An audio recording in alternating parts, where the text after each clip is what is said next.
Hello, ladies and gentlemen of YouTube. My name is Mr. Maxwell, and welcome back to another side quest about video games with myself and Exile Magpie. Hello! Been a bit of a quiet week. It is, but there's been... But, to be fair, this time of the year usually is quiet. It's the calm before the storm. The next few weeks are going to be quiet, because we've got the Summer Games Fest coming up, and that's when really all your... Yeah, also... I'm going to say that interesting news. Not like awful news. But interesting news. Like news that I actually want to talk about. Yeah, not, like coming games and... studios. Considering one of the things we're going to talk about, there's, the likes of Sony, Microsoft, Square Enix, all the big developers and publishers. Yes. Instead, get a bit quiet around about now, because now it's like, okay, so we're going to start releasing stuff. Basically, back in the olden days when we used to have horse and cart, and we would try and sell out turnips to the passers-by as we doffed our cap. Mm-hmm. Back in the olden days, around about here is when all the studios would go quiet, mainly because E3 was coming up. Yeah. And now it's the Summer Games Fest, and they have all their own things, but it's going to be at the Summer Games Fest. Yeah. We know Xbox has got a big digital event going. Sony's got one. I think as well. Sony's pretty much. Nintendo I think Sony have just announced one, haven't they? Yeah. Nintendo do have one, but it's going to be just another direct, like they always do. It is, but it's probably going to be like, because Tears of the Kingdom's getting released next week. Like they have, like now they've probably got what's next in the, like how Square Enix they focus everything on like the next big game, and then they go on to once it's released they go on to the next one, which is why we're getting an awful lot of post-16 stuff, and once that's out, they'll see whatever comes out after that. Alright, so it's not much, but we did have, considering how bad Redfall came out, Phil Spencer actually came out and basically he apologised for how bad the game was. My concern with this is, as much as yes, he came out and apologised, and I think he was very frank, and I do actually generally think he was being sincere. Yes. So what I'm going to say here may sound like I'm being a dick, right? But basically, he where are the quotes? Let's split it into two things. There's the whole thing about Redfall's release. No. I'm just going off Redfall's release right now. All right, and then we'll talk about the other stuff that he said, and we'll get to that. So he goes on and he basically says, "There's nothing that's more difficult for me than disappointing the Xbox community, and just to watch the community lose confidence, be disappointed. I'm disappointed. I'm upset with myself. We'll revisit our process back to the announcement of 60 FPS, and then we weren't shipping 60 FPS. That was our punch in the chin, rightfully. A couple of weeks ago, the critical response was not what we wanted. I will pick myself up. What can we learn? How can we better? One thing I'll fight is what went wrong. There's clearly quality and execution things we can do better, but one thing I won't do is push against creative aspirations of our teams." Right? Which I'm gonna stop that there, because no one's asking you to do that. No. At no point is anybody asking you to do that. No, what people are asking you to do is actually manage. Yeah. Manage the studios you have. You could have, there's no way. Also, quality control. That's all we want you to do. It's quality control. Is the game good? If the answer's no, pour it back. The way he sounded it to me was like what he was saying was like, oh, these other companies, they don't allow their studios to have creative. And I'm just like, if that's the case, we wouldn't have. So that's clearly not the case with Sony, because otherwise we wouldn't have had the God of War. Otherwise, Sucker Punch wouldn't have made Ghost of Tsushima, or we wouldn't have had God of War the way it is now.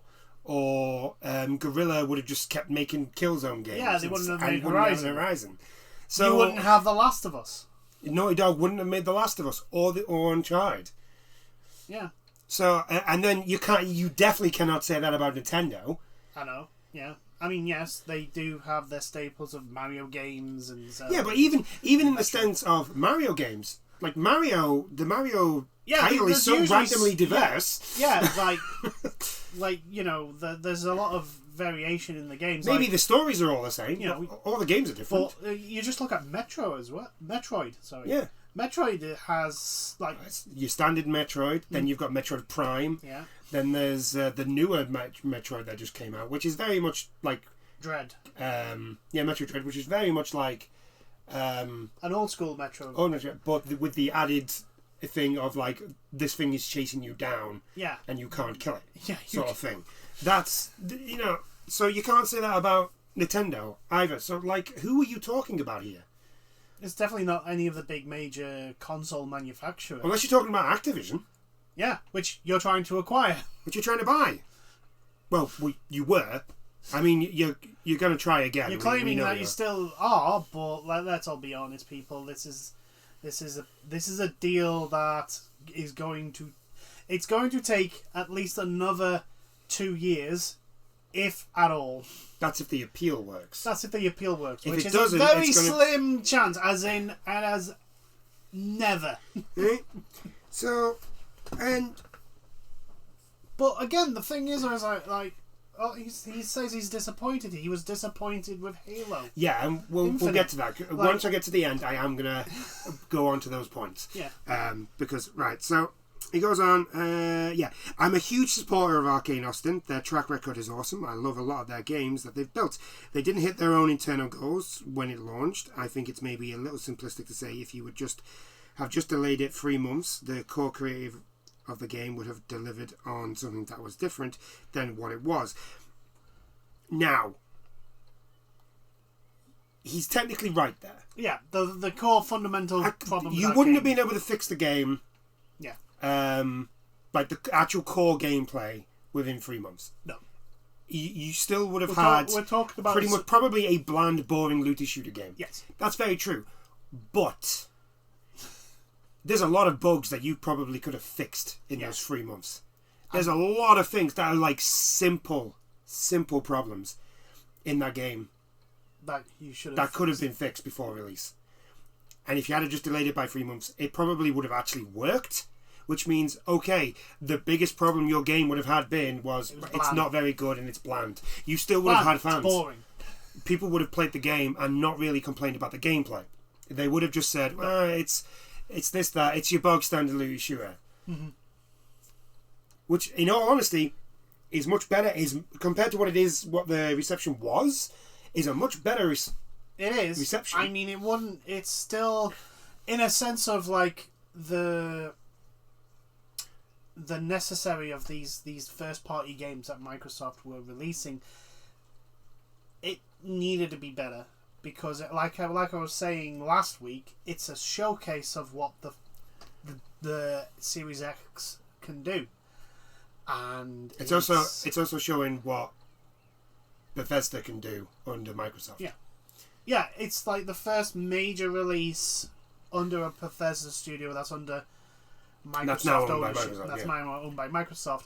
Like the buck stops with Microsoft. They, in regards to quality and control, and also basically the standard of the game, that's on them. That is their responsibility, and they just let it go out. It's pure madness. But in regards to Arcane.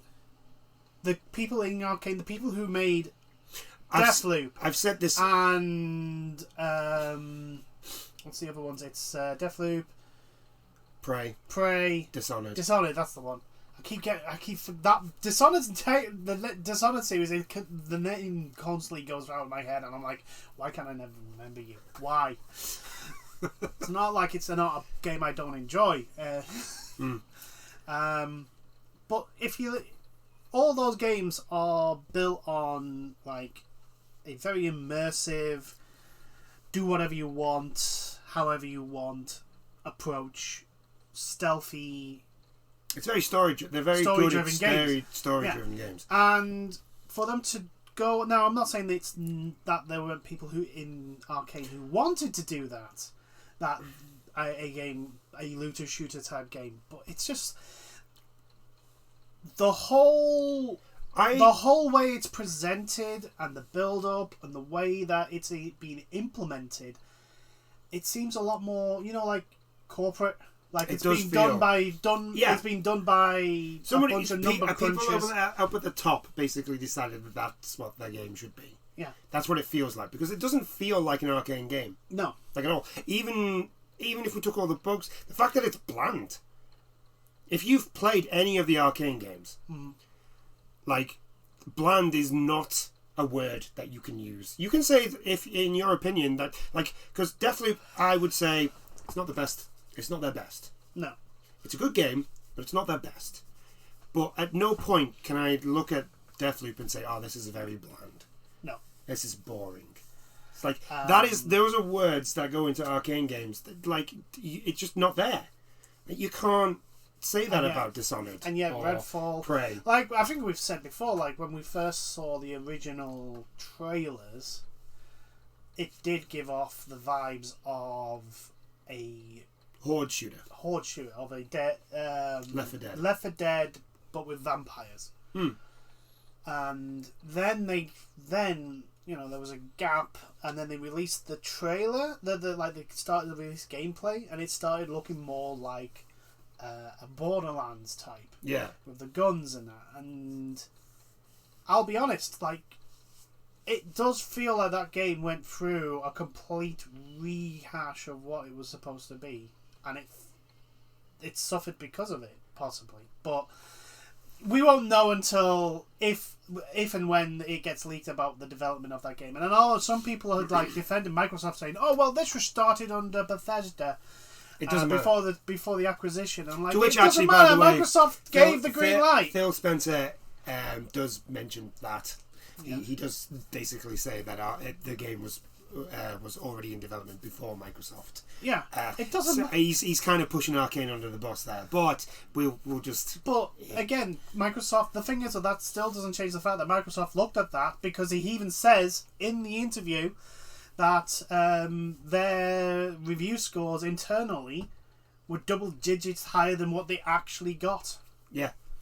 Which is insane, because your people in Microsoft looked at Redfall in the state it was at launch and went, yeah, this is good to go. This is good to ship. This is going to be great.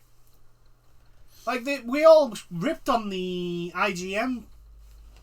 Yeah, we owe that guy an apology. Yeah, we owe that person an apology, because that's actually how you're supposed to play the game. Also, there's a lot of other fundamental dumb ideas of for example, switching weapons. Yeah, you have to circle through them. You have to circle through them instead of for example,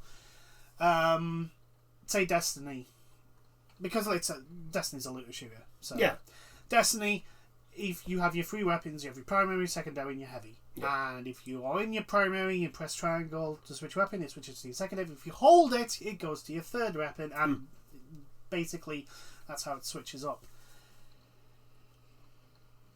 The Redfall doesn't do that. No, you have to switch through your weapons. So, the fact that he pulled out a sniper rifle, that was just the next gun. And it's well, I could take another animation time to try and to get the gun I want out, or just start shooting. Yeah. Which, in a frantic firefight against, a vampire. I'm assuming a boss. Let's all be honest. From what I've seen, a lot of the vampires, especially the higher ranking ones, they're just bullet sponges. Yeah. I mean, their AI is not great, but...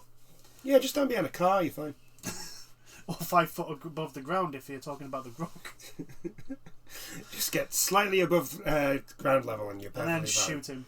Oh, it feels just...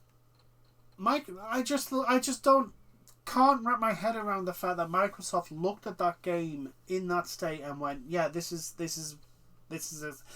acceptable.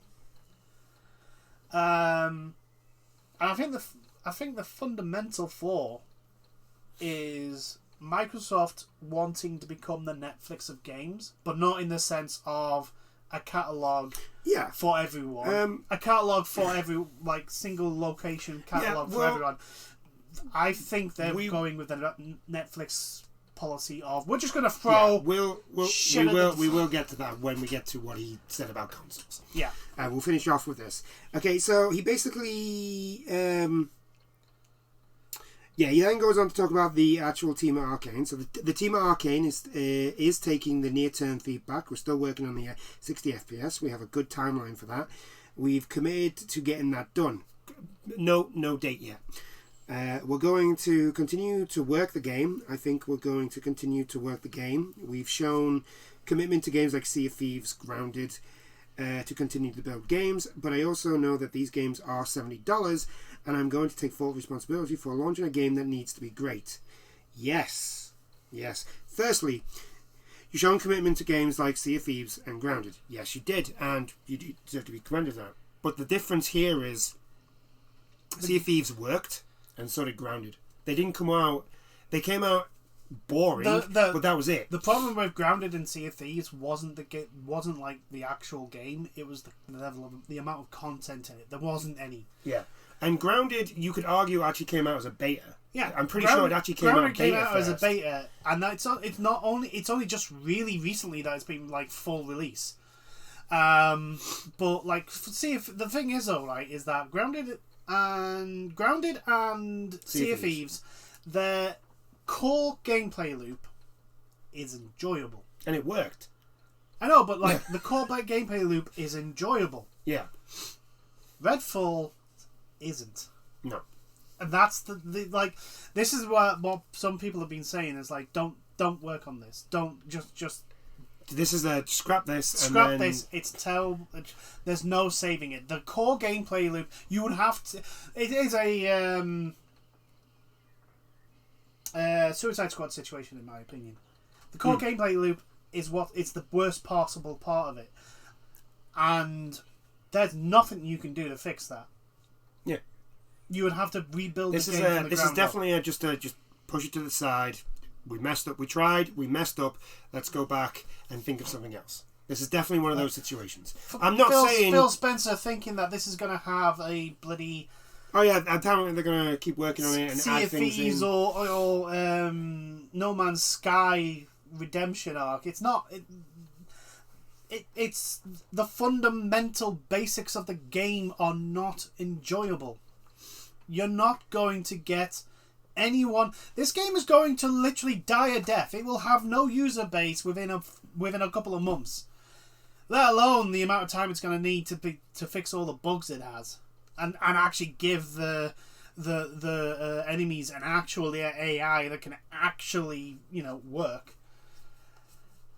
I just so yeah so in regards to Redfall, they really need to just make it workable and then drop it. So as I said, there is something I do appreciate, like I said, I do appreciate how he's come out and been. I keep saying like I said. He seemed very sincere, and he seemed very apologetic. It seemed all as if he generally meant it, and that's I'm happy about that because that's generally what we want. But everything he said, we've just heard it all before from other companies. It's literally the exact same thing, minus maybe a couple of word changes. If this was coming from Activision, EA, Ubisoft. Yeah, the only difference here is that it's actually come from him during a live stream where he's actually talking to somebody instead of a weird press release. Weird press release of a JPEG on a tweet. Yeah, but it's the exact. Which, by the way, Redfall did actually. Yeah, it is the exact same thing. There isn't really much of a difference, because unfortunately, I think we've gotten to the point now where like words don't really mean anything.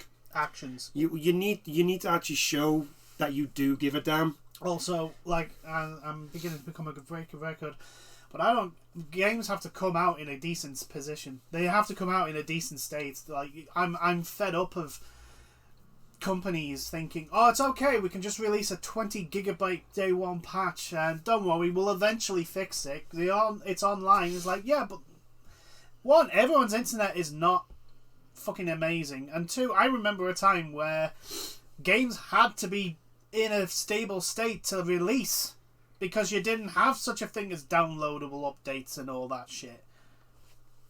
And it's just it's lazy. It is lazy management. The fact that they don't care about, because the fact that they will go and say, oh yeah, it doesn't matter what state it is, we'll release it on their state, we'll fix it later. The amount of pressure that puts it onto the staff who are actually trying to fix the fucking thing is ridiculous, because it's like they know the public reaction if they release a game in a terrible state. Just look at Jedi Survivor, Fallout 76 is the prime example. Well, Cyberpunk? And Cyberpunk 2077. Like, it's just... you know the reaction, and you're still deciding, yeah, I'm perfectly fine with putting my staff through this shit. Yeah. The other thing that he said during all of this, he basically went on about he was kind of talking about console wars. Yeah. Pretty much. Because a lot of people... A lot of people own a PS5, believe it or not. Yes, but also a lot of people were basically pointing at Redfall and going, well, if this is what the Xbox can give us, what's the fucking point? You need to actually do better. Give us better games. This is from the Xbox community as well. The people who actually, pay for an Xbox console. And they keep going on, and they've been shafted over and over and over again by Microsoft with their first-party titles. Halo is terrible. Halo is an insult to the Halo fanbase. Halo Infinite. It is just an insult. The fact that they released that game and decided, we're just going to undermine everything, have the campaign the only thing you have to pay for. Online's like this, but by the way, it's going to be a live service, but the usual AAA live service, which has nothing in it. It's going to have a battle pass with fuck all of what people actually want. Also, all these features we said you were going to get, you haven't got them yet. We're going to give you to you in about, I don't know, time scale. So, basically he was talking about the PS4 pretty much dunking on the Xbox One. Well, yeah. Because the Xbox One, nobody wanted the Xbox One had the worst E3 announcement launch thing ever. Well, no, it's not even that. It just didn't have anything on it. I know, but right. The thing is, though, you kick off with that one of the worst E3 presentations in history, and then you follow that up with fuck all reason to buy the console for. Right. So it's Sony then just basically went, well, we're just going to release this, and this. Here's the Uncharted HD remaster collection. Sony fucking walked the last generation because there was no competition. The only competition came from Nintendo. Yeah. So he comes in and he says, we're not in the business of outselling Sony or out-consoling Sony or out-consoling Nintendo. There isn't really a great solution or win for us. And I know that will upset a ton of people, but the truth of the matter is that when you're third place in a console marketplace and the top two players are as strong as they are, and in certain cases have a discrete focus on doing deals and other things that will make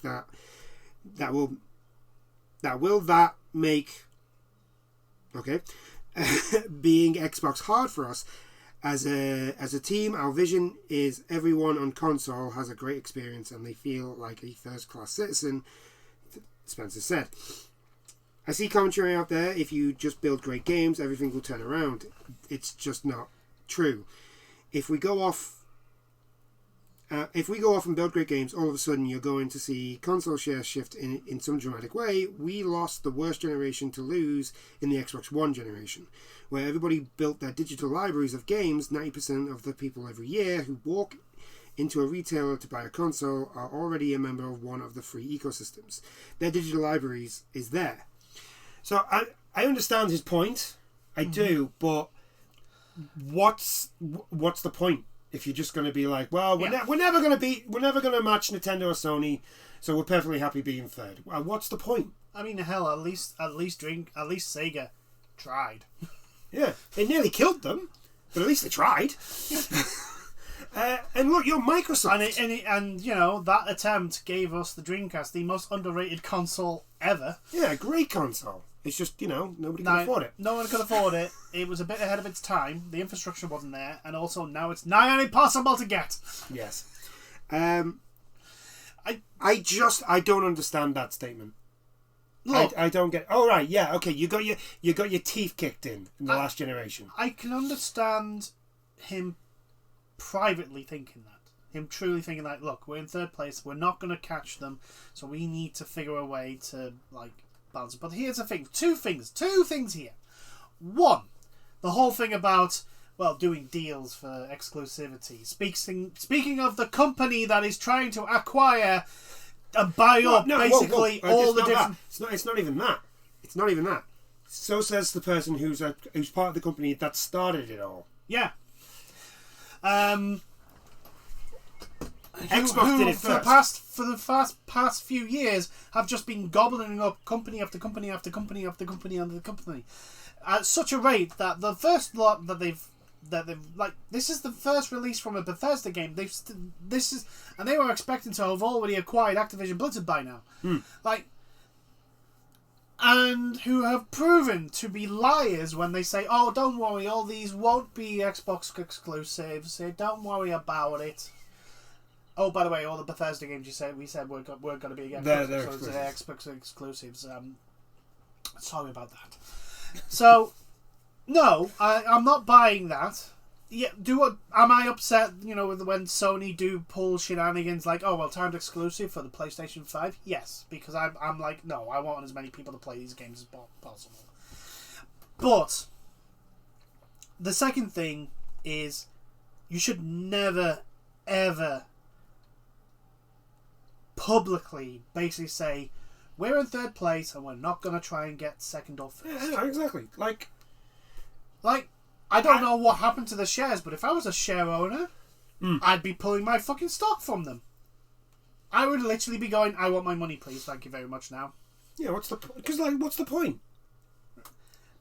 Like, if you work for them, it's just, oh, well, my boss doesn't seem to give a shit, so why should I? This is a continuation of Spencer's absolute mind-bogglingly stupid things that he said. It's like, oh, well, we should be allowed to buy Activision Blizzard because all our games suck. Yeah. I still can't believe you said that. Like, you have... Sony make better games than Sony makes better games than us. Well, whose fault is that? From the company that owns the rights to the IPs of Gears of War, Halo, Forza, and then Forza and... Now you've got Skyrim. Well, yeah. The Elder Scrolls. Yeah. And those type of games. You've got with games like Fable and what else is coming out soon? I know Starfall's coming out soon, but there's others that like.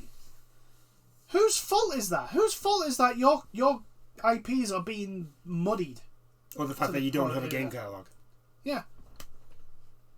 That's your own fault. It's your own fault, and this is down to Game Pass.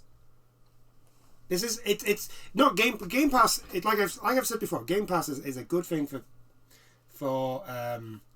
consumers. Yes. It's very good for consumers. It's actually it still is. I think for gamers the best. And I think if it's managed better, it would be workable with producers. It's not the way it's managed. That's the problem.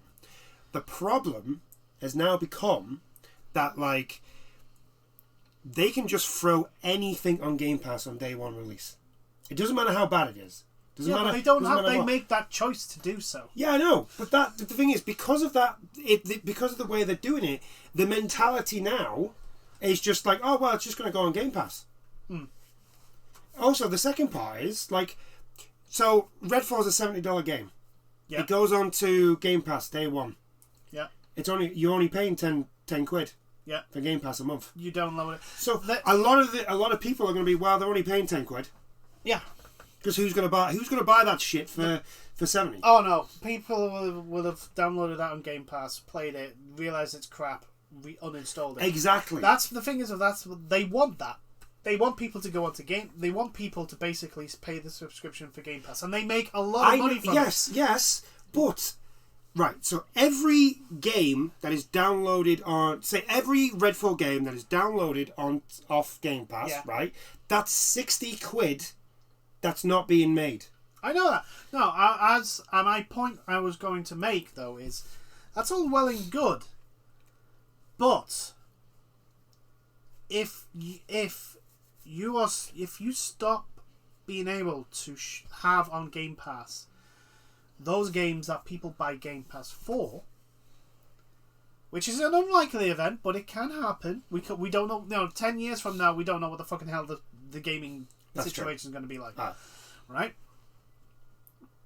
Then all of a sudden, you've now got a console which has nothing on it that people don't want to buy, and a Game Pass and a market which has nothing on it that people don't want to spend their subscriptions on. What then? And yes, Microsoft is a multi-bajillion-dollar company that can afford the losses of Xbox if it just went completely tits up. I totally understand that, but I'm starting to get the feeling that Microsoft don't really give a shit. Oh no, they don't. About their games division. I'm really worried that they are. I've got a feeling, one, we're not going to see another Xbox. This Series X is the last console they make. I have a feeling that is. I truly am worried. I don't want it to be. I want to be wrong. I want to be 100% wrong here. But I'm concerned that their move to, because they want to put they want cloud gaming. They want Game Pass to be in TVs and fucking everything. And I'm like, I'm being professional here, right? Oh yeah, we are the most professional professionals. I'm very professional, so shut up. And I'm just thinking like, I don't get the impression from Microsoft the fact that like, one, Phil Spencer is still in charge. Like, for the past few years, one, he was in charge of the Xbox One. I think he was put in charge during the Xbox One. Yeah, he was. And the Series X has not. Because it wasn't. I don't think it was Phil Spencer who did the No, it wasn't. No, it wasn't for Xbox One. But my point is that Phil Spencer's have been in the position long enough, and especially after the stuff that he's come out with, but basically saying that Xbox is crap. That is what he's saying. The person in charge of Xbox is literally saying Xbox is crap, and the only thing people have the Xbox for is for the Game Pass, and that's it. I mean, he's not wrong. Yes, well, the Xbox isn't crap. It's actually a good console. It just doesn't have anything on it. I know, but that's what he's saying. Yeah, I know. He's basically saying, Xbox, we can't make great games. We can't make our consoles getting its butt kicked by Nintendo and Sony, and there's nothing we can do about it. Yes, there is. You can make better games. And no offense, but you really shouldn't be getting your ass kicked by Nintendo, because Nintendo really only do their own games. Yeah. But the thing is also this zero sum, like everyone who buys an Xbox doesn't buy a PlayStation. I'm like, are you fucking stupid? Yeah, look at me. I've got all three consoles apart from the X. I have a PlayStation 5. I don't have an Xbox Series X, not because you don't want one. I have to choose. You get a gun pointed to your head and going, you have to go and each pick one. No. It's because I decided I wanted a PS5 because I knew what was coming on it and I want to get those games. And two, there is nothing on the Xbox Series X that I look at and go, yes, I desperately want that game. I mean, I was hoping Redfall was going to be one of those games. And then Redfall comes out. Actually, the early trailers look great. It was from Arcane. And I was like, yes, this looks okay. I'm pretty... I was all set. I had the money. I was already. All I was waiting for was reviews. I was like, I love Arcane. There's no way this isn't going to be a bad game. I'll wait for the reviews to come out, and then if the reviews are good, I'm getting an Xbox because I'm going to play an Arcane game. I love Arcane, And then the reviews came out, and I'm like, well, I'm not getting an Xbox now. It's infuriating that he's basically just come out and been like, oh well, they're not going to sell their PS5s just because we make good games. Yeah, well, why do you want them to sell their PS5s? Well, I don't. Why do you care about that? I don't understand this zero-sum mentality. I really don't, because it makes no fucking sense. Here's the thing, right? If I ran Xbox, I wouldn't give a shit if those people bought a PS5. No. As long as they bought an Xbox, that's all I care about. They could buy every console in the world. As long as an Xbox is one of them, that's all I care about. I'm not asked if somebody's playing fucking God of War or Gran Turismo 7 on the PlayStation. As long as we've sold an Xbox. Yeah, so if we sold them an Xbox, they're playing their subscription and they're buying our games. Yeah, as long as that's happening, I don't care what else they use. It's up to them. It's their money, number one, and it's their fucking decision. If they want to own every console, then let them do it. This whole thing, and it's not just in gaming; it's in a lot of things. This zero sum. Like, if I don't get what I want, then I've lost, and it's like, what are you on about? Yeah, or like, you disagree with me slightly, so therefore you are my enemy. Yeah. What? What is with this us v them zero sum fucking end game shit? Like, why can you not what, like? And I think part of it is Microsoft not being happy that they have to share a market with other companies. I think Microsoft want to be the only dog in the yard. Oh, you mean like they are with like PCs? Yeah, like with like operation systems. There's literally just Windows, Linux, and something else. And Windows is almost predominant. It's the dominant force, and they don't like it when they're not. Yeah, and they're just having a massive hissy fit. And it's just, it's literally, look, the way the gaming market works is that it's driven by competition. Yeah. It is driven by of different companies having similar games or consoles, and they're going up against each other and basically making as best product for the customer as possible. It's the reason, personally, I think Call of Duty's fallen off a fucking cliff at times, because they're the only dog in town and they get full of their own arse, and then they release shit like Vanguard. Well, no, I'd still say Call of Duty is still in that boat right now. I think it's not. It is the only thing that keeps it bouncing up is that when it comes to like certain titles, there's an expectation of certain qualities, like Modern Warfare. Like, I will admit, like, and every now and then they do show a little bit of creativity, like with the Modern Warfare, with them bringing out the DMZ mode. Yeah. Also, Modern Warfare has mission design. Has a lot more. There's a lot more missions which are open so and able to approach as you want, which is great.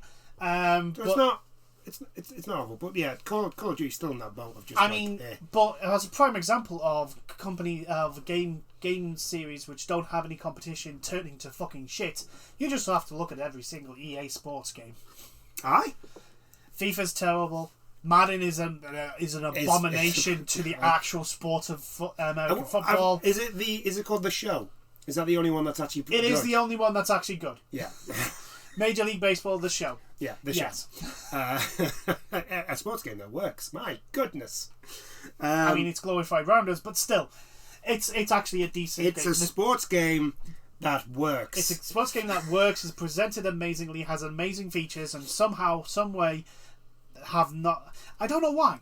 I think it's because it's baseball, and they've just gone, you know what? No one's going to play this game anyway. So let's. Yeah, it's baseball, and the only people who want to work on it are people who actually want to make a decent baseball game. Yeah.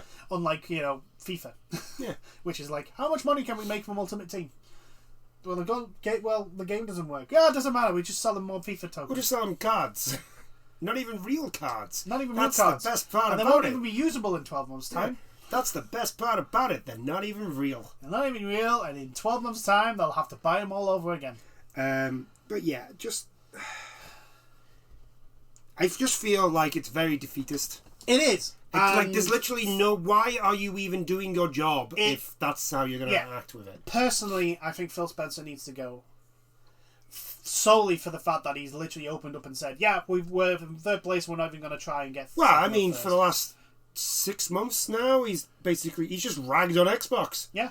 Well, he's basically been saying... The games are shit. He's been saying, like, the thing with that, though, is you could argue he's doing that to get the Activision Blizzard deal through, but it hasn't. But like I said when he first started saying it, he better hope to God the deal goes through. It is being blocked now. He should go. He has openly stated that they are not going to try and make good games. And I don't know anyone trying to defend him. That's the only way you can really take this from a business perspective. The people at the very top of Microsoft should look at it and go, he's not trying... Why is he in there? If he's not there to make Xbox as best as it possibly can, which will make people buy Xboxes. If he's not there to do that, he shouldn't be there. I feel like, again, Phil Spencer and the rest of Xbox, we said this with the Xbox One, was it doesn't matter if you have the best console. If your console's the best, which you could say arguably Xbox Series X is, as a machine. Yeah. That's what I'm talking about. As a console, as a machine. It is probably and arguably the better of the ones you can get right now. Right? The problem is they haven't got anything to actually show that. Exactly. The problem for Microsoft, and this was the problem for Xbox One as well, you don't have any games. I think another problem with the Xbox Series X is that it has the Xbox Series S, which is a much less powerful console. And everything on the Xbox Series X has to also run on the Series Not even that. S. A lot of them have to play on the Xbox One as well. True. Because no one's buying the Series X. Yeah. The point I'm trying to make is that you've got your supposed top of the line being basically has an Xbox Series S anchor on it. Yeah. But even then, they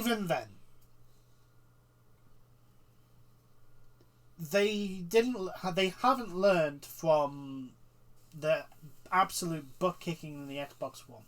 And the fact that they had nothing for people to buy, and the response is, "Well, we're just gonna try and get as many people onto Game Pass as possible." Yeah, and I'm like, and that attitude would be fine if they had some sort of quality control. Yeah, but they've gone the Netflix way with that. But they've gone the Netflix way, where they just basically go, "Yeah, we're just gonna throw as much shit into this as possible, and then."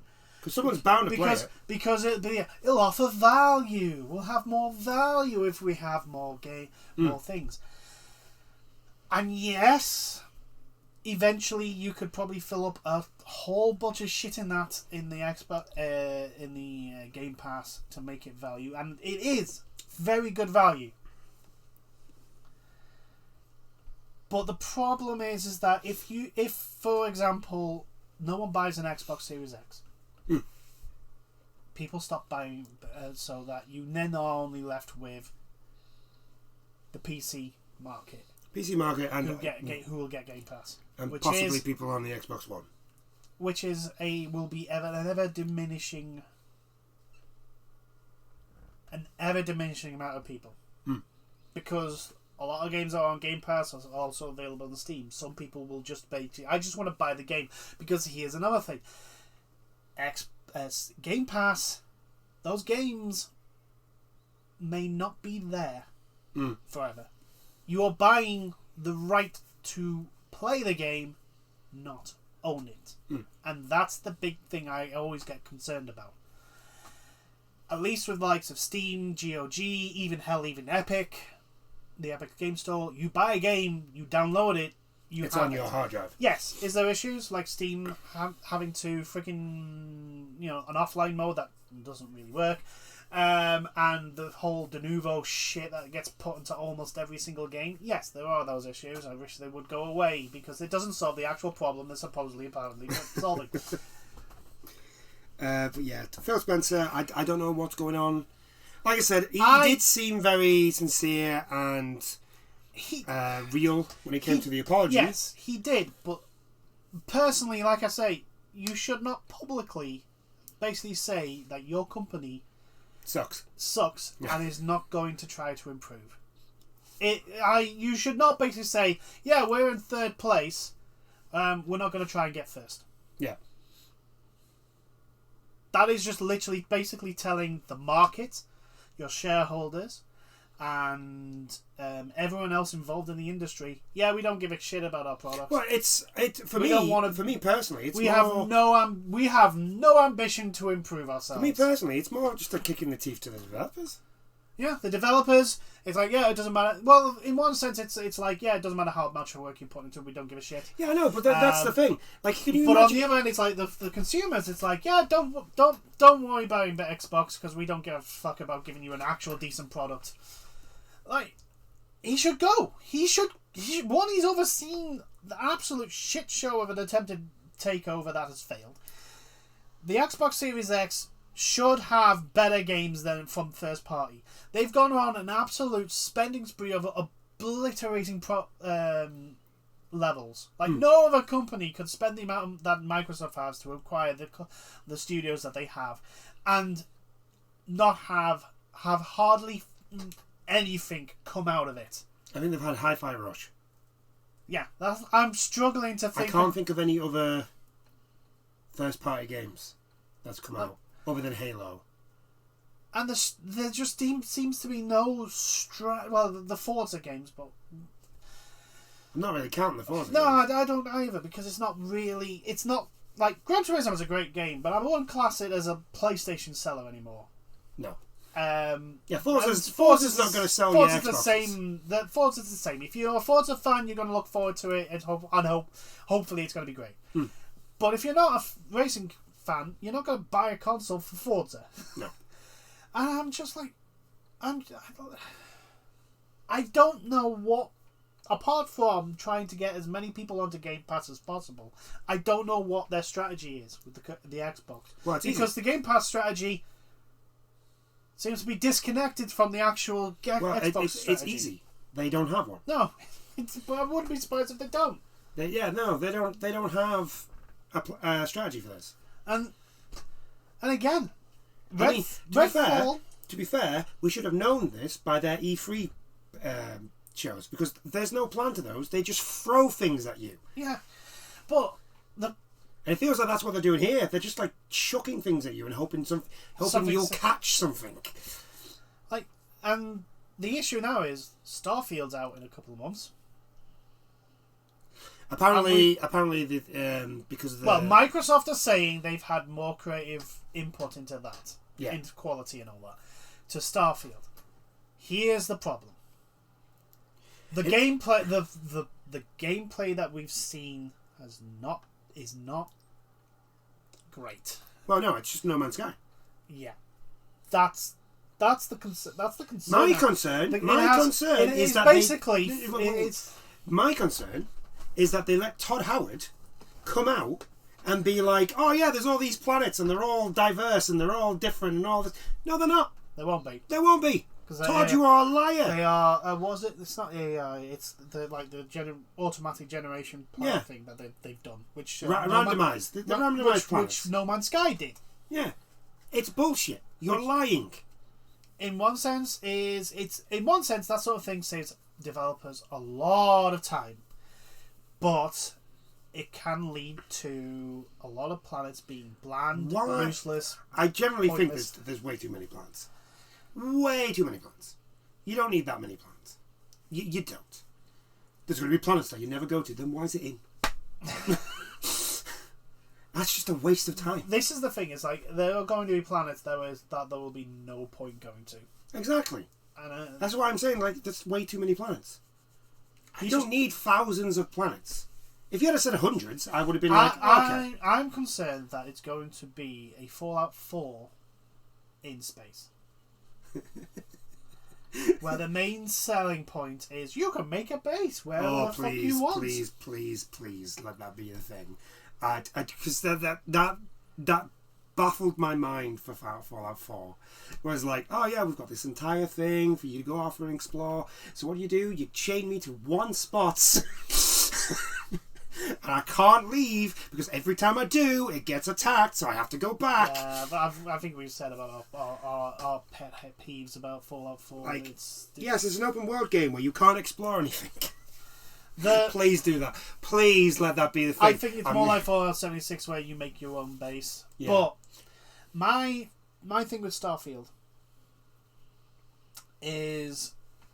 I still think Starfield's going to do well. Fallout 4's story, let's be honest, not the best. Well, to be fair, neither's Skyrim. No, true. It's not the main story that really gave like the Elder Scrolls and Fallout. Yeah, I know that. Because the main stories have always been kind of like your bog standard stuff. The point I was pointing is, for example, Starfield, right? I want to be able... If Starfield is like a proper... You want to be a smuggler? Yeah. I would want to be able to basically... If I want to be a Han Solo smuggler. Or hell, a pirate that will just basically hunt the trade routes and steal from ships. I've got a feeling I won't be able to do that. Probably I won't be able to be the absolute asshole of the galaxy. Probably not, no. Games like Fallout and Skyrim and the Elder Scrolls used to let you be able to be. You used to be able to do... I mean, hell, Fallout 3 has an actual campaign, has an actual quest line where you enslave people. Yes. Actually has that. And I've got a feeling Starfield is going to be more Fallout 4, where it's like, well, the only thing I can be a dick about is I want more money. Yeah, I can just... The only way... I won't even have a choice to turn down a mission to save a bunch of orphans. Like, no, just pay me more money. It's like, no, I want to say no to this. I want to say no to this. No, you have to do it. You talk to this person. You have no choice but to accept this check quest. It's like, no, I don't want... Let the orphans burn. Yeah, I don't think it's demonetized. I'd be fine. Nobody watches these anyway, so it's okay. But also, like the actual like gameplay that they've shown has not been interesting. It is basically. I still think Starfield's going to be. I think it's going to do well. My main worry for Starfield is that it's on the Game Pass. Yeah, is the Game Pass going to be the thing that causes it to not make as much money as it should do? Yeah, because I guarantee you, because it's a Bethesda game, a lot of people are going to get it on Game Pass to see if it actually works first. Yes. And those people who already have it, everyone who has Game Pass already, it'll be stupid not to get it on Game Pass. It'll be absolutely stupid to spend $70 on that. Unless you're buying, I don't know, unless you're buying the collector's edition or something like that. Yeah.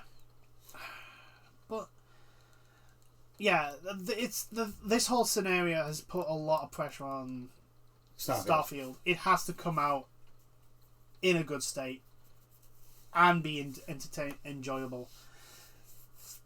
And I'm worried that it's not. It's not going to be either. Aye. Which just bodes much more problems for Microsoft, because eventually people are just going to go, well, why would I even bother with Game Pass now? Yeah. But anyway, we shall move on. Yes. Okay, so Zelda Tears of the Kingdom got leaked. Yes, it got leaked. Nintendo were very upset about the leaks. Yes, and so upset that they blacklist Kotaku. Yes.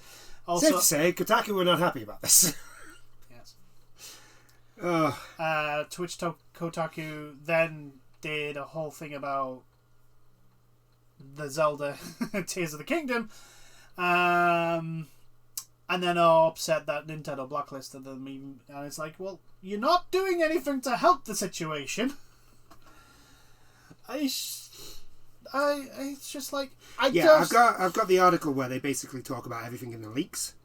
Yeah. I can't find anything, the bit where they kind of went off on one on Nintendo. It's not, they didn't do anything in the articles, but on social media. Yeah. On social media, there's a bunch of Kotaku writers that basically just had a go at Nintendo. And like, oh well, we don't need to do anything regarding Nintendo. It doesn't matter if you blacklist us. Like it's sort of like little fucking 6-year-old. Yeah.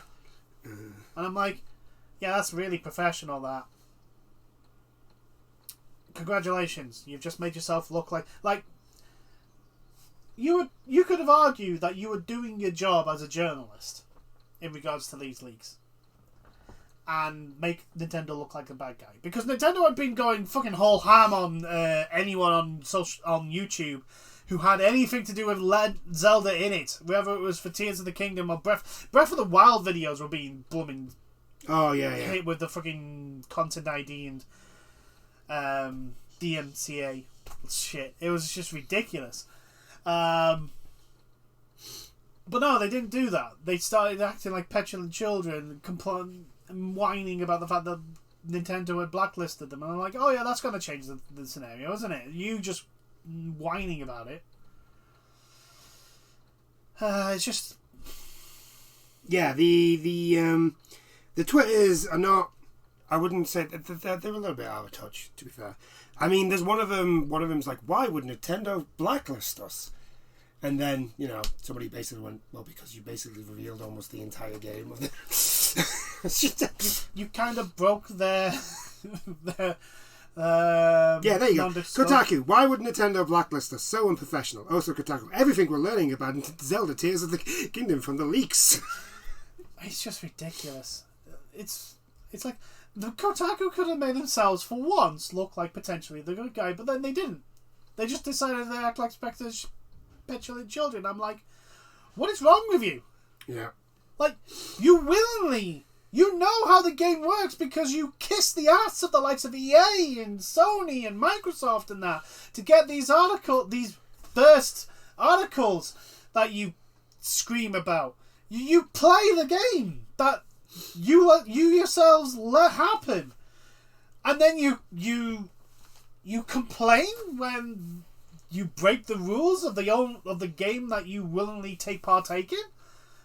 I'm like, what the... Are you stupid? Yeah, there you go. Video game website Kotaku cut off by Nintendo for posting leaks. Kotaku, one of Internet's most popular video game websites, with their journalism. I'm just gonna, just imagine me going quotations, right? Yeah, just giant ass quotation marks over the word journalism. Has been blacklisted by Nintendo. In bold lettering and italics as well. Has been blacklisted by Nintendo for posting leaks about their upcoming game. This move comes after the website was already blacklisted by Bethesda. Yeah, because they keep breaking... The publisher of the Fallout and Elder Scrolls series. Kotaku has been known to post leaks and insider information about upcoming games, which has earned them a reputation as a controversial website among some in the gaming industry.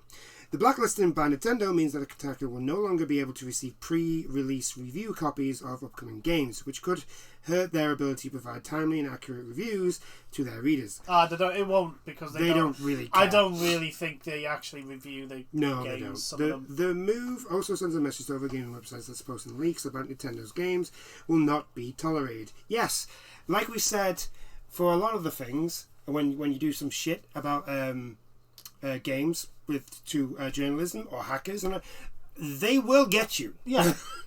It may not be today, it may not be tomorrow, they will.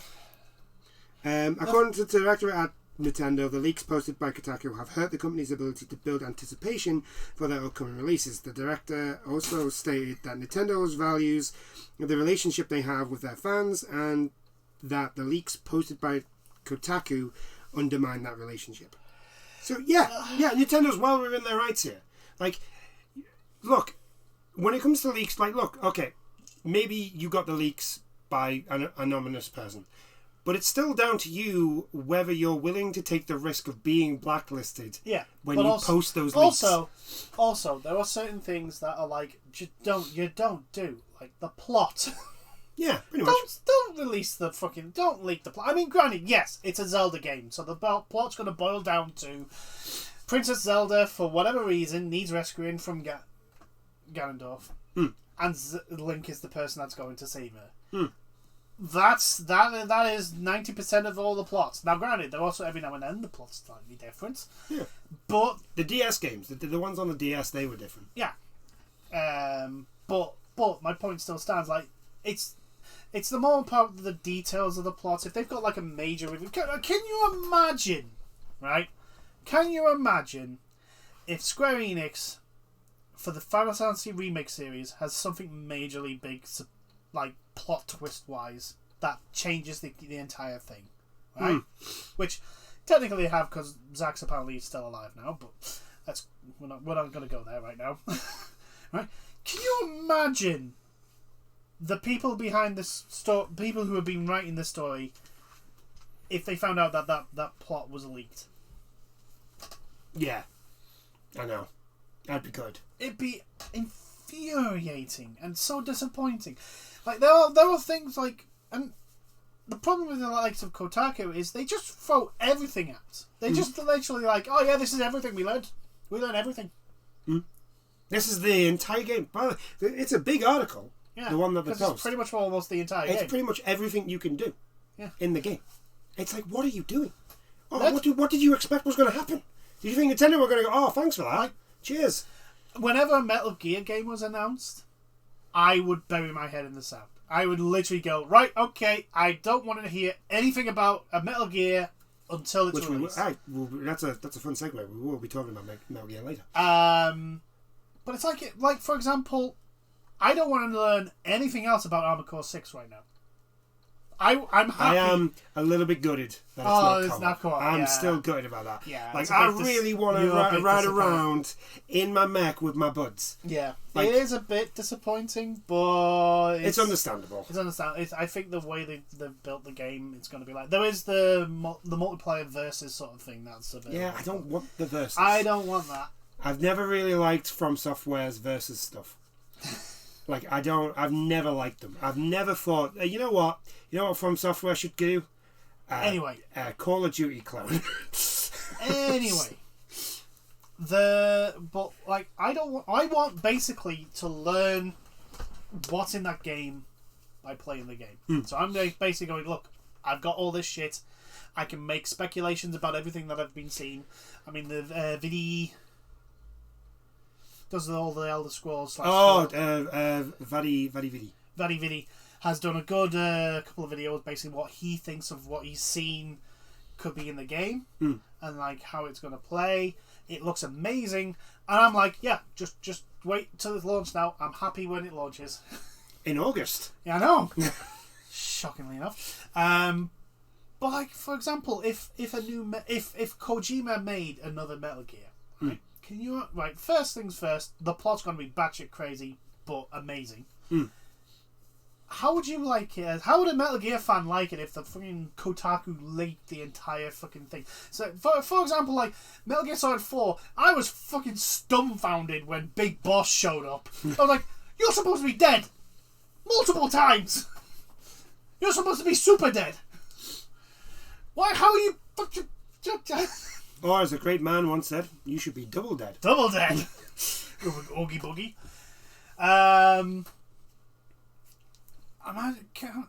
It would not have the same sort of impact if you already knew Big Boss was in the game. Yeah. No, it's the same with a lot of things. It's the same with like movie leaks. Same with like there's like again going to Genshin. Genshin have to deal with this like all the time. I know, because they've got people. There are literal hackers trying to steal code from them about who's the next hero, who's the next. Like, what the next world is. What's the next land's going to look like, and everything. And it's just, you know what? Just for like 5 seconds before you post it, just think. Now, yes, there are certain things that should be announced and covered when found, even if the companies don't want it to. For example, the shit that goes on in Activision Blizzard. Yes. But the plot line to a fucking video game, no. No.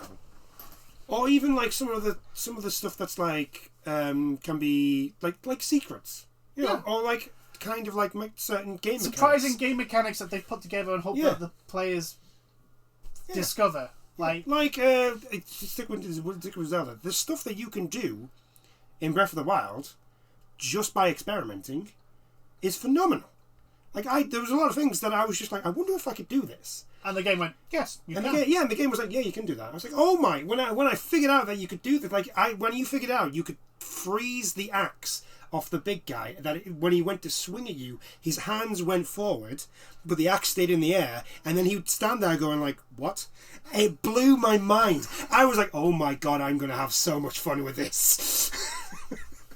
And the fact that like you can chuck a bomb and then freeze it in air and let them, while the enemies are coming towards you, and then let go and have it drop on them and stuff like this, it's just so good. And I think like the fact that like if someone had told me that you could have done that, I don't think I would have been as... It wouldn't have been as enjoyable because you discovered it. Yeah. It's like we know Tears of the Kingdom has a building mechanic where you can build vehicles. Yeah. I'm like, that's going to be that's going to be the thing that you experiment with. Like, what if I do this? Will this work? If I put this engine and put a cube around it and then throw it into the water, does it become a submarine? Literal like stupid things that you come up with. Yeah. That may or may not work. Is the game going to allow me to do this? Is the game going to allow me to do this? It sounds stupid, I know, but... Hey, half the things that I thought were stupid in Breath of the Wild that it turned out that I could do. It's just... So, Kotaku being an absolute... fucking... And like I say, it's not the fact that they were blacklisted that I'm upset about. It's the way they reacted to it. Like a petulant little child. I completely understand why they've been blacklisted. Yeah. But that's what I'm saying though. It's like, look, I'm not angry that they got blacklisted or that, or that Nintendo should or shouldn't have blacklisted them. Personally, I don't think blacklisting. I'm not really for, but it is Nintendo's product. They do. Like everyone knows, game journalism, as is in the current market, is quid pro quo. You give us favourable stuff, we give you early access. You say what we want you to say, you get an early review. You give us blooming nice reviews, we'll let you have an interview with the director of the next big game. Right? We know this happens. It's an open fucking secret. And then Kotaku has a hissy fit when they break those rules, even though they are willingly participating in making those rules. I'm not against blacklisting as long as the blacklisting is for like stuff like this. Yeah. So, but my point is like their reaction to it is like, what did you think was going to happen? You know this ecosystem that you have cultivated. That Kotaku are just as part of the problem of all this, of over exaggerated reviews from from certain companies. The fact that nothing is below a 7. Oh, IGN. It's terrible, awful. You should not play this game. Redfall gets a 7. Redfall gets a 6. And they basically say I can't remember which one does it, but the review is a 6, and the response is, it's buggy, unplayable, unfun, and nothing will do to save it. 6 out of 10. What? Are you kidding me? No, if what you've said is true, then it should be like a 2. Yeah, 2. I'd give it a 2. And it's like, and these people who cultivate and accept and maintain this game journalist ecosystem of scratch my back, I'll scratch yours, then get upset when they break the rules that was set up. It's like, no, you do not get to make the system as bad as it is and then complain about the system as bad as it is. If you'd been at the beginning and going, no, we're going to do this and we're not going to give you great reviews and we're not going to sugarcoat anything for you, and we're not going to cow down and kiss your feet, Mr. EA. Yeah, but then they wouldn't get the early review of Jedi Survivor. I know. So yeah, no, I'm literally like, well, yeah, Blacklist is not necessarily great. I'm like, yeah, well, I'm literally like, this is the veggie, mate. I'm just like, well, all of you give FIFA a good review, so you can all just fuck off. You all give FIFA a good review. You all turn around and go, Madden's with the best, has had a step forward today, this year. This version is an improvement on the previous one. One, that's a very low bar. That's a literal. That is a house in the middle of the pitch. A house. Two, one, that's a very low bar, and two, how much of a step forward is it? Like I don't know, an anteater's What they're not telling you is that they took 5 steps back first, then they took one forward. It's the step forward that a toddler makes before falling flat on its face. Yes, when they're learning to walk. But yeah, Kotaku get what they deserve here. There are journalists that I just generally just do not. Yeah, there were better game journalists that just you should go to. Most of them are on YouTube. Yeah, just check out Angry Joe or Skill Up or Young when he rarely does reviews, but when he does, he does do some, apart from his Cyberpunk one, but you know, yeah, what can you do? Anyway, moving on to good stuff. Yes, although technically I would say Kotaku getting blacklisted was good stuff. At least I found it funny. Like I say, it was just the reaction of some of them were just apparently there is a Metal Gear Solid 3 remake in the works, and it is to be released in 2024, according to an insider. Now, as I've said before with Metal Gear rumours, I will only believe it when it's a physical disc in my physical hand being put into my physical PlayStation 5, and then I am physically controlling the controller to play the physical game. That is when I will believe it is actually happening, because this is Kotaku, and Kotaku... this is Konami, begins with the same K. And the O. And the O. This is Konami, and Konami are the worst. Industry insider Andy Robinson of VGC recently claimed that after years away from the industry, Konami is set to make a grand return this E3. Now, E3 is not happening, but most likely, because I think if I remember correctly, whatever Konami were going to show at E3 is now going to be with the Sony. Yeah, the Sony. They're going to show it off with the Sony Direct or State of Play. That's the one. Yeah, the big State of Play they're going to do this summer. So it might be in there if it is real.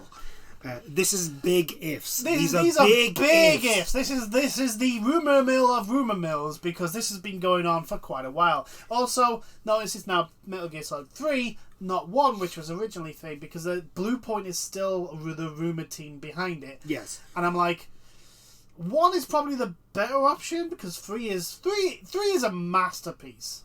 3 is an absolutely amazing game. Yes. 1, considering it was on the PS2 and the stuff you could do in that game. Oh god, yeah, it's just ridiculous. the attention. That's the thing with Kojima. The attention to detail with Kojima is ridiculous. Like, for example, Metal Gear Solid 2 had individual melting ice cream. Oh, his attention to detail was good. It's just a shame he couldn't use any of that attention on the BTs for Death Stranding. Yes. We're just going to make them invisible. Pardon? Say what now? They do actually show up. You just got to be stationary and look really hard. Look really, really hard at them. Because some of them are babies. Yeah. And they're therefore tiny. Yeah, and you can't see them. And they hit you. And then you get dragged into a giant oil whale thing. Thanks, Kojima. Thanks for that. Yeah. Please tell me that's not in Death Stranding 2. It will be. Please, I do not want to deal with that shit. It will be. Whether or not they'll improve that part at least of the game, let me be able to see them. Yeah. And not just, oh, it's raining. The thing is, though, they could justify sort of having them being able to be seen by, like, well, it's been so many years, we've learned how to detect them, and they can actually spot them now, sort of thing. I suppose. But anyway, back to this, because we're digressing. And then we are digressing. Unfortunately, it seems as though E3 may not go ahead after all, due to many publishers and partners pulling out of the expo. Luckily, according to Robinson, regardless of the state of E3, Konami has plans to unveil the much-desired remake this summer, with the insider offering a bit more information on the rumoured remake. Metal Gear Solid Remake is now a 2024 title, and there's still talk of Metal Gear Solid re-releases of some kind. So that's basically what the insider said. That's all we've got. Now, it is rumours. It could be completely false. We have to take everything with it, especially because it's Konami, a giant greatest. I mean, at this very moment in time, like, I just kind of want Konami just to focus on what they've already shown us. The thing is like Silent Hill. Silent Hill's nearly done. The new one is. That's probably not till next. I'm not even going to say next year, the year after. But it's clearly developing. But what it looks like is Konami have literally given up making the games themselves, and they are basically just giving their IP to third parties to make. Possibly. Which is what we've been saying they really should do. Yeah. Unless, someone like Square Enix wants to buy them. Or Sony buy Konami. I mean, I would agree with someone buying, not Xbox. Xbox, you've bought enough. You need to work on that shit first. Also, I don't trust you to actually improve Konami anything. Considering how low the bar is, that's a feat. Yeah. Anyway, it would actually line up with what Konami have been doing recently, with especially, like, for example, Silent Hill. The fact that they've given Silent Hill 2 to another company to remake. It's the company that did Layers of Fear? Or Soma? Yeah. Soma. I think Layers of Fear as well. It was Layers of Fear. Well, they either did Layers of Fear or they did Amnesia. I always get confused between the two, because I'm pretty sure they're both different companies, but it doesn't matter. It doesn't matter. They've given Silent Hill 2 to an actual team that know what they're doing. Yeah, who are really good with that sort of style of gaming. With horror gaming. Yeah. And their only weak point is usually the storytelling, which they don't need to worry about as long as they just follow the story in the Silent Hill 2. Silent Hill 2 story is fantastic. Anyway, but like the newer one that looks like it's set in Japan. Yeah. With all the flowers and the weird, like, Thingy Ito style. Shinji Ito. Shinji Ito style, like, there's some... I've got a feeling... Well, the thing is, he did... I'm pretty sure he came out not long ago saying that he was working on, like, monster designs for... A game. So it is possible that this is the game. And a lot of people thought it was potentially with Kojima. Yes, because... But then it all went silent. Yeah. If it turns out he's been making this stuff for Silent Hill, one, that's an amazing thing, and two... I mean, people are going to buy that game. It's going to be... People are going to buy that game anyway, Silent Hill. But two, that's going to be one of the most horrifying games ever made. And three, I'm going to avoid it like the Black Plague. I will not. I know you won't, but I will. Yeah. Fuck that. Look, I saw the trailer for that blooming Silent Hill new game, and I was like, yeah, this is a whole load of nope for me. Nope. I saw that and I was just like, yes. That's a level of... I will watch other people play it, but there's not a chance in hell I'll be able to play it. I would literally just be in a corner going, no, curled up in the fetal position. I'm a big scaredy cat. I openly admit that. I am slightly worried about a gameplay for it, because, like, I'm not one for games where you can't really do anything back. Like, I like Outlast, but it's not one of my favourite games ever. Yeah. It's like, I just wish there were things that I wish I could do in that game. The thing is like, I don't... Silent Hill isn't really about that. Oh, I know that. It is the whole thing of, like, you really shouldn't be fighting. Yeah, my point is like, give me the option to be able to fight back. Yeah. So if there's a bit where, like, so say if I get stuck... Really basically, if I'm running away from an enemy, like a zombie or something, and I get stuck in a corner, right, and then the zombies... I can have a baseball bat or something, just to hit it, so that it stuns it. You have an option instead of just, waiting for your inevitable death. Yeah, you just give me that option. You don't need to, like, make it so, like, I'm absolutely amazing and I'm Leon Kennedy, so I can kill everything in, like, 2 shots. No, just give me the option of, like, I can stun this and then I can get out, sort of thing. I don't need anything like that, just the option. Yeah. But yes, with Konami coming out with Silent Hill, it wouldn't surprise me if they do something similar with Metal Gear. There's also rumours that potentially Castlevania is going to have the same thing. Like we said, we don't know what the hell's happened with Konami. I think they've realised that they're running out of money. Possibly. That Pachinko machines aren't making them as much money as they wanted. Yeah.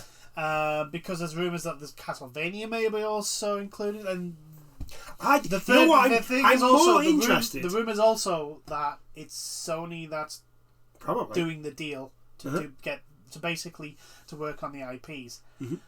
Well, it was rumours are that it was Sony that got Konami to do the remaster of Silent Hill.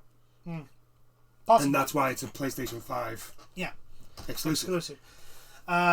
So I wouldn't be surprised if that's the case. I mean, personally, I would just go to Sony and say, look, just buy them. Just buy them. Just buy them. Either buy them or buy Square Enix. Although there are rumours that Sony are going to buy Square Enix, which I think that was probably a response to them Microsoft trying to buy Activision. Yeah. Like I say, I've made this point before. Like, just if Sony, I wouldn't really. Yeah, Sony, don't buy Square Enix. I wouldn't be against Sony buying Konami because Konami, up until very recently, were doing fuck all with any at the moment. Now I'm like, no, don't buy Konami. Let them. But if it's Sony that's forwarding all the money to do this, then it's Sony that wants to use the IPs. So it's like, just buy the company. Just do it. I suppose. But anyway, that's digressing. Like, again, this is rumours. We have to put everything with a grain of salt. It may turn out to be absolutely nothing. I am more interested in the Castlevania because, like, as much as like Metal Gear Solid 3 remake or remaster and all that sort of stuff sounds interesting, I think because Castlevania is so old, I kind of want to see what they're going to do. Are they just going to do a complete redo of the game, or are they going to try and maybe do a Lord of Shadows situation of like, well, it's the original story, it's just a different style of game. Yeah, sort of thing. I think the thing is that it's been so long since we've had an old school Castlevania, and Bloodstained proved that the market's there for it. Oh yeah. I think they would make a actual proper this is the thing. A Metroidvania style Castlevania. This is the thing that I think they're going to... This is what I would do. They might do both. That's what I'm saying. I think they'll remaster, because it's not going to cost them too much just to remaster the old Castlevania game. Mm-hmm. Right? And get it all spruced up. And all sorts of stuff. But if they really want to go in on this, I think they should go with the... like maybe an action RPG type game. Possibly. Personally, in regards to the Metal Gear series, I would like Metal Gear and Metal Gear 2 Solid Snake to be remastered because they were all this. Get them done in the way Metal Gear is. Yeah. Sort of thing. Because, and also like Metal Gear Solid is probably the one I would prefer over 3. Because like I say, 3 is a masterpiece. I don't personally think... The only thing you could do is spruce up the graphics. Yeah, there's no need to actually like rework. Although saying that, I said this about Resident Evil 4. That is very true. And what they've done with Resident Evil 4 is just like I didn't even think that they could do it. Although I did say like, how do you make Resident Evil 4 better? You just add in a parry system. I mean, that's what they did. Yeah, they just added in a parry system. There you go. Is the Kroger fight? Is the first Kroger fight literally parry? You've learned the parry mechanic, haven't you? Yeah, you got a parry over there. You have learned the parry mechanic. My only disappointment is that your blades have like a health bar. Yeah, so you can only use them so much and they break. So yeah, it's the fight is still annoying. I mean, at least it's not the QTE bullshit. That, it's not that the annoying. Kroger fight was originally. It's not that annoying anymore. God, that was horrendous. It's like I kind of want a remake of them to remake 5 now because it means it won't be the bullshit QTE fight against. The question with that is like, what do you do? True. Because like the big thing for 5 was the co-op. Yes, that was the thing. So, I mean, me personally, I still think you could do a co-op horror game. I think you can do it. Yeah, you just got to do it properly, not send in a load of action sequences and all that sort of stuff. True. I think you need to have the horror in there. And this is the thing. I think we're digressing onto Capcom for a second, but we'll I think like we've been constantly saying, give us Outbreak. Yeah, that's the co-op Resident Evil experience we want. Or or if we're going to stick with the main Resident Evil series, in the new way you're remaking all the games, Resident Evil 1 and 0 as one whole game. Ooh, yeah, that would be a massive game though. That's what I would want. Yeah, that would be an absolutely ginormous game. I think Outbreak would be massive as well, though.